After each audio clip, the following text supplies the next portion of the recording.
Howdy folks, Doc here with Last Best Tool, and today let's talk carabiners. I've got a whole bunch of different ones here. What you don't see here are the not for climbing size or carabiners in this size. I have a couple carabiners not for climbing, like this one, this great big one that I use on ladders, to hold a tool bag or a paint can or something. And then I've got a little one here. I've got some old ones. I've got ones that I found. But basically, the carabiners come in a couple of different shapes. Here's kind of a triangular shape. This is actually made of steel. And if you look, it exceeds the OSHA rating of 5,000 pounds. And in fact, it's over 11,000 pounds. So this you can use for some pretty significant things, an engine hoist or something like that if you wanted, towing cars, although you've got to be pretty careful when you insert something like this into the system. But other, more shop uses than climbing uses or outdoor uses. The D shapes are what's most popular now. There are different variations of that. The carabiner, first of all, is a loop of some type, or an oval. There are true oval carabiners like this, but they aren't real popular anymore. So the Ds are pretty popular. One of the reasons is gate space. In order to get things into the carabiner, this is the limitation right here. So by making a D, or making this top part a little bit bigger, you can get something larger in there.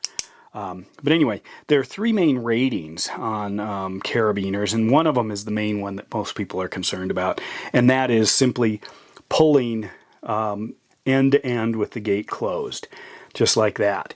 If you open the gate, you lose a significant amount of strength, and if you pull against the gate, you lose a lot of strength. So the orientation and the closure of the gate have a lot to do with whether or not that's really going to hold. So what you've got on a lot of them, like on this Stubai, is you've got 26 kilonewtons. The kilonewton is about 225 pounds, so 26 times 225. So you're over 3 tons. That's a lot. Basically, that's in this configuration. If I pull against the gate, it drops, you can see, from 26 down to 8. So 8 kilonewtons this way. Still enough to hold a human being. Plenty strong, but not for a sharp force or a fall, or if you start hauling stuff other than people. But it's a risky proposition to pull against the gate. And then finally, if you look at the last one with the gate open, you're down to 10 kilonewtons. So I went from 26 to 10 just by opening the gate, and that's because the gates have a mechanism to make contact that allows force to be distributed throughout this ring. Now I can actually bend these by hand. There's a little bit of flex in them, and the gate opens and closes just fine. There's another rating, if you get serious about carabiners, as to whether or not you can open it at a certain force. Not this is the maximum force, but also if I apply maybe 5 kilonewtons, I may be able to still open the gate, and that's would allow me to insert something else into the system. But under load, I may not be able to get the gate open. Probably more than you wanted to know. There are lots of different types of gates. These are called wire gates. They're designed to cut weight, because if you're doing, you've got a climbing rack with, 50 carabiners on it, every few grams matters. The wire gates tend to need a hook, and I don't really like the hooks because they catch on stuff as you're trying to get it off, whether it's a belt loop or a pack strap or something like that. They hook on it so they don't slide off, whereas the new designs that are smooth, they just pop free right off of any kind of a loop. There are variations on that. Here's a wire gate, tries to cut weight using more of a stainless steel pin that drops into a channel here, so you do have quite a bit of strength, but you also have the light weight, and you've got a real smooth opening here. It's a little bit fragile though.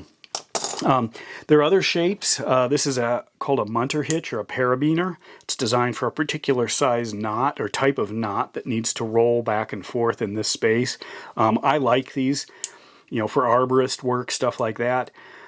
because it's just got such a huge opening. You can get great big stuff in there. You know, if you want to hook a big strap to a chainsaw and then attach that to your system. This is actually pretty common, moving into, you know, some of these proprietary shapes.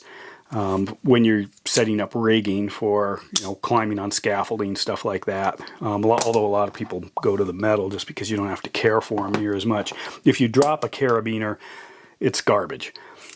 Use it for a key ring maybe, but even then, it's kind of questionable. I did find this one at the bottom of El Capitan in Yosemite once. I thought that was kind of cool.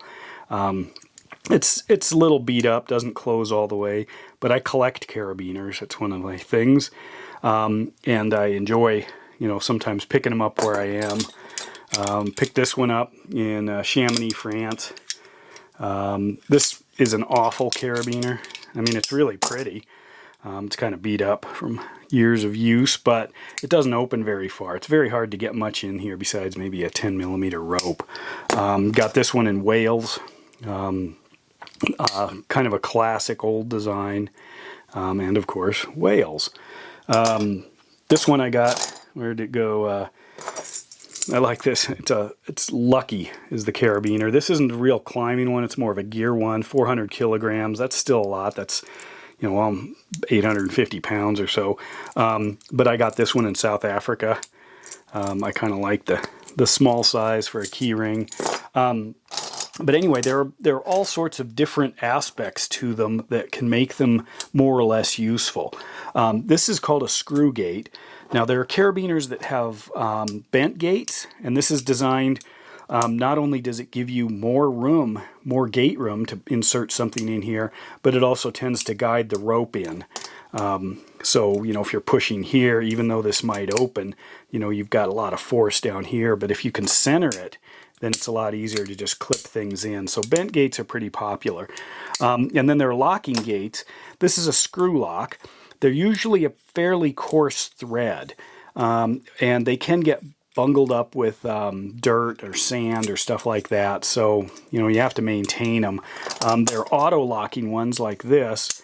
Notice that's spring-loaded, so I have to physically turn it and then open, and then as soon as I close it, it automatically locks. I like these for water sports, things like that, but some people can't operate them very fast, and sometimes they cause problems, you know, if the position you're in, because the spring is so strong that, you know, it's hard to unhook it and hold on to it. There's another screw gate.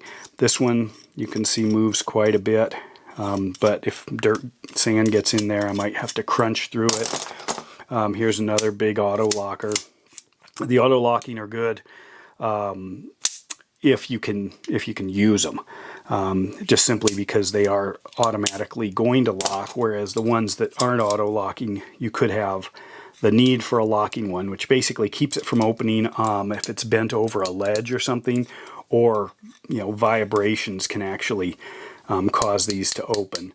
And if you happen to vibrate it in the wrong way and pull on it at the same time, then this will not intersect with the rest of the shape, and then it's lost a ton of its strength. So you have to be a little careful. But anyway, carabiners are super handy, super important for all kinds of different tasks. But get only the good ones and the climbing rated ones. Take care of them, and if you're going to use them for things where you're in the system, you know, where you might have to depend on it with, you know, to save your life or prevent you from dying, don't use old beat up ones like this. This I just pulled off my dog leash. I've got ones, you know, like that I found. I use this as a key ring, super light, but I save the good new ones like this for actual use when I might have a human in the system. And not all are created equal. I got this one in Croatia, I think in Zagreb, and this particular one, it used to be kind of a bright red, and just sitting still, the color changed, so it was fake anodization. You know, this green is an anodizing. Well, this was red, and it kind of turned pink, and in fact, you can see a little bit of it under there that hasn't I mean, it's just, I don't know if it's sunlight or just anything, because it's so even. I wouldn't think it's sunlight. It just changed. But you know, look at that. But anyway, there's a lot of stuff made in China now online that I would avoid. Make sure it's rated, especially a UIAA rating is important, and it'll be noted on the carabiner right there. Anyway, there are some non-carabiner type carabiners, and those non-carabiner types are actually important for you know, key rings, gear, stuff like that. And they actually are super duper handy, but they're not for climbing. So be very careful with those. So anyway, get yourself some good carabiners, and make sure that you take care of them. With that, Doc out.